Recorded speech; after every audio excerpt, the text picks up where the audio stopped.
చీప్‌గా అనమాట. ఏది జరిగినా గూడా ఆయన మీద కుట్రేయంట. వైఎస్ఆర్‌సీపీలోని కొంతమంది సినిమా పెద్దల అండతో కుట్ర చేస్తున్నారట. ఏది? ఆ 'ఉస్తాద్ భగత్ సింగ్' షూటింగ్ గూడా ఆగిపోయింది. నీ ఒక్కళ్ళ షూటింగ్ ఏమి ఆగిపోలేదు కదా! ఎన్ని ఆగిపోయాయో అన్నీ ఆగిపోయి ఉంటాయి. దానికి పోయి ప్రతిదాన్ని కుట్ర కోణంలో చూసి మనం ఒక పెద్ద బ్లాక్ బస్టర్ ఇచ్చాం కదా! అలా కుట్ర చేశారు.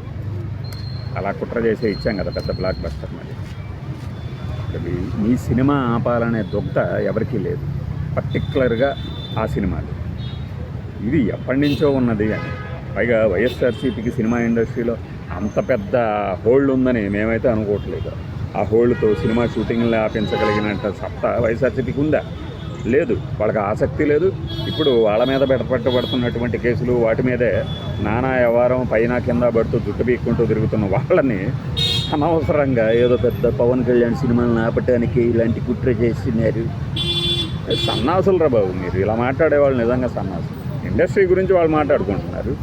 దానికి వైఎస్ఆర్సీపీకి సంబంధం ఏంటి? ఒకవేళ ఎవడన్నా చిలిపి వేదవా ఇది మా వల్లే అయింది అనుకుంటే వాళ్ళంతా భ్రమజీవులు ఇంకొకళ్ళు ఉండరు.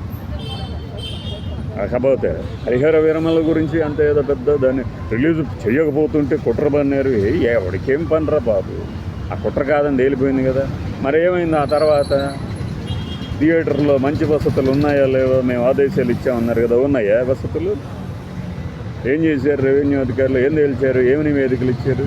వాటి గురించి చెప్పరు. అది కుట్ర కాదు. మళ్ళీ ఇప్పుడు మా హీరో సినిమా ఆపడానికి కార్మికులతో కుట్ర చేయించి వాళ్ళ జీతాలు పెంచలేదంటే కుట్రన.